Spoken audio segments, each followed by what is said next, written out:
Ümid video ingilis dilində alt yazı əlavə edəcəm. Çünki bu videonun tək Azərbaycanlı kütləyə yox, eyni zamanda bütün müsəlman kütlələrə çatmağını. Kəsə salam. Bugün vaxtında özüm təhsil üçün Çini seçəndə beynimdə ən çox dilemma yaradan suallardan birinin cavabını sizə verəcəm. Ümid edirəm ki, bu video lazımlı kütlənin qarşısına çıxar və onların qaranlıq qalan suallarını onlar üçün daha aydın şəklə gətirər.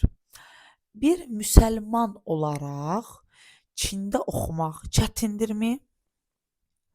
Bir müsəlman olaraq Çində oxumaq çətindirmi?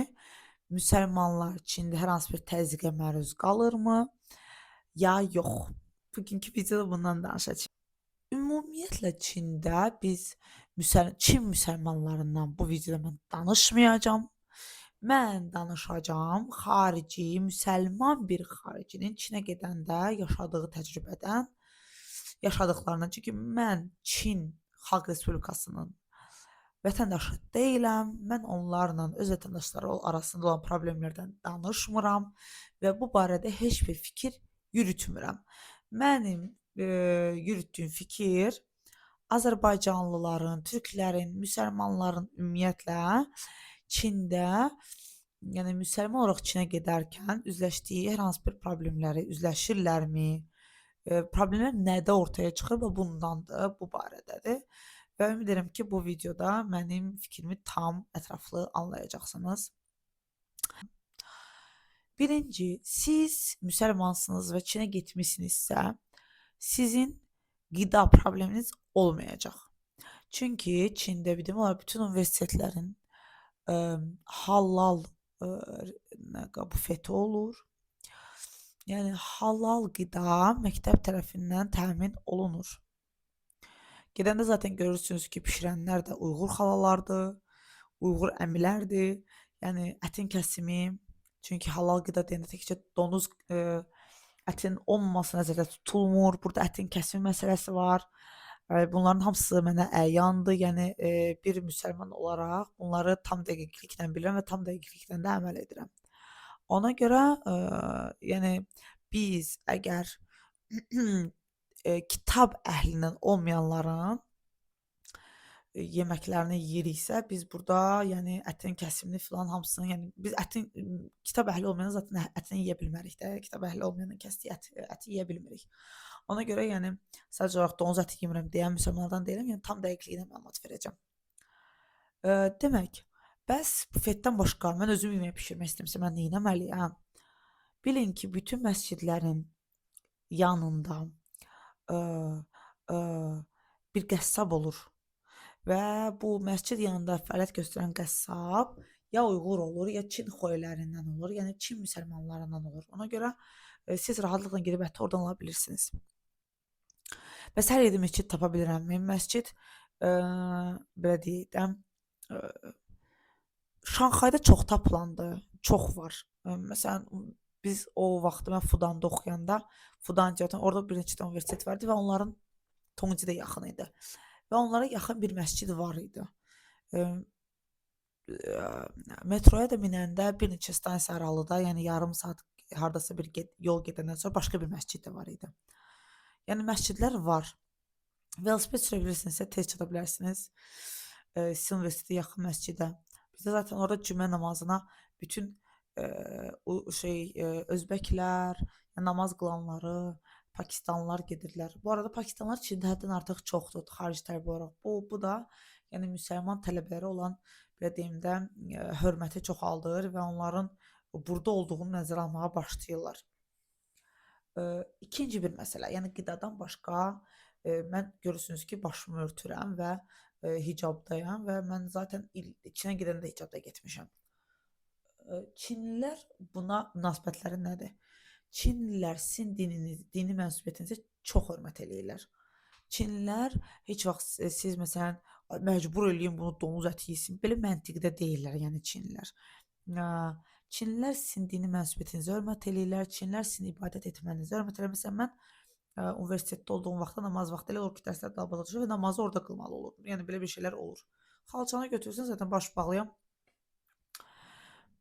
Mənə yəni Çinlilər də bunu görürdülər də, yəni daha çox boş otaq axtarmağa çalışırdım, amma Yəni boş olmasa da sinifin bir qırağında eləyirdim. Yəni mən bundan heç vaxt utanmamışam. Dini münasibətdən zaten utanmıram və Çinlilər də mənə buna görə qəribə münasibət bəsləmirdilər. Nəinki Çinlilər, qrupumuzda Koreyalılar, Yaponlar da var. Yəni normal da. Namaz qılır, yaxşı eləyir belə baxanda. Yəni onlar üçün problem yaratmır. Sosiallaşma baxımından inandırım sizə ki, biz sinifdə 80 nəfər idik. Sinif değildi də, yəni patok idi belə. Biz Azərbaycan desək, qrup deyildi, patok idi da. 80 nəfər idik. Orada bir dənə müəllim müsəlman. Müəllim bizi yeməyə aparanda, müəllimə bizi yeməyə aparanda bütün o 79 nəfəri qoyub mənim müsəlman olduğumu nəzərə alırdılar və bizi halal restorana aparırdılar. Yəni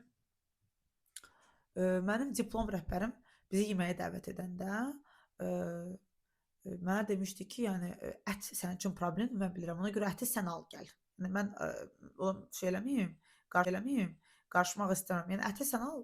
Yəni onu biz də zaten danışa-danışa söhbət eləyə həll edirdik. Yəni əti sən həll elə ki, bir problem yaranmasın. Özün bil ki, hansı əti alırsan. Yəni bu dərəcə düşünürdü, bu dərəcə incə idilər bu barədə. Məsələn, Azərbaycan deyirəm. Müsəlmanların məsələn qarşı cinsdən əllə görüşməmə məsələsi var. Yəni bu İslam dinində belədir. Yəni biz qarşı cinsdən əllə görüşmürəm mən. Və bunu inanırsınızmı? Mən Azərbaycanda bu barədə daha çox problem yaşamışam. Yəni qarşı cinslə əllə görüşməyini. Çünki mən istər-istəməz yəni belə deyim də, gün ərzində çox adam görürəm, sosiallaşan bir insanam, sosial mühitə çıxan bir insanam və Azərbaycanda o qədər kişi mənə əl uzadır görüşmək üçün. Çində mən bunu görmədim. Çində mən bunu görmədim. Yəni hər hansı bir kişi mənə əlini uzatsın ki, nəyisə üçün. Yox. Yəni təşəkkür bildirəndə, görüşəndə yoxdur. Çinlilər bunu eləmirlər. Çünki Çinli buna qədər düşünə bilir. Buna qədər düşünə bilir ki, bəlkə bu onu istəməz. Yəni əllə görüşmək istəməz. Amma əfsus ki, Azərbaycanda bunu çoxsu buracan düşünə bilmir də. Yəni bu ən xırda nüans idi. Mən bunu dedim. Başqa hansı baxımdan çətin yaşamaq? Heç bir. Çinlərlə yəni mən heç bir baxım. Hətta mən universitetdə olanda Chinese Bridge-ə qatılmışdım. Chinese Bridge Çinlərin ən böyük Çin dili yarışıdır da. Yəni Çin dili üzrə ən böyük yarışıdır. Və o ərəfədə orada bir milli belə deyək də, onların milli mədəniyyətinə aid olan bir çıxış etməlisən. Onda mənim müəllimim, yəni araşdırmışdı. Çin mədəniyyətində ən qapalı paltar hansıdırsa, mən onu vermişdi. O da Tangdayın uzun yekə paltarlarıdır. Mən o onların Konfutsiyasında yox idi. Onu sifariş vermişdim mənim üçün. Ki mən problem yaşamayım paltarla bağlı. Yəni demək istəyirəm ki, bu Çində siz öz dininizə, dini mənsubiyyətinizə heç bir şəkildə hörmətsizlik görməyəcəksiniz. Başlayacaqlar. Zaten səhifədə də bunu çox görürəm. Uyğurlar və s. Bu məsələləri yenə deyirəm, mən rəy bildirmirəm. Mən BMT-nin belə deyim də, həlledici qurumu deyiləm. Mən Çinin daxilində Sosialist Demokratik Partiyası deyiləm. Mən bunlar barədə mən fikir bildirmirəm. Mən heç kiməm. Fikirlərim var, amma bu barədə fikirlərimi bölüşməyə istəmirəm. Marağında deyiləm. Bu barədə rəy almağı da heç sevmirəm. Ümid edirəm ki, mən çalışacağım İngiliscə subtitrlər da əlavə edeyim ki, lazımlı kütlənin qabağına çıxarda bilim bu videonu. Ümid edirəm bu video sizin üçün faydalı oldu. Əgər sizin üçün olmadan ətrafınızda İslam dinində olan, ibadət formasını dinlə həyata keçirdən bir insan varsa və onun bu videonu görməsini istəyirsinizsə, videonu paylaşın. İzlədiyiniz üçün təşəkkür edirəm. Növbəti videoda görüşərik.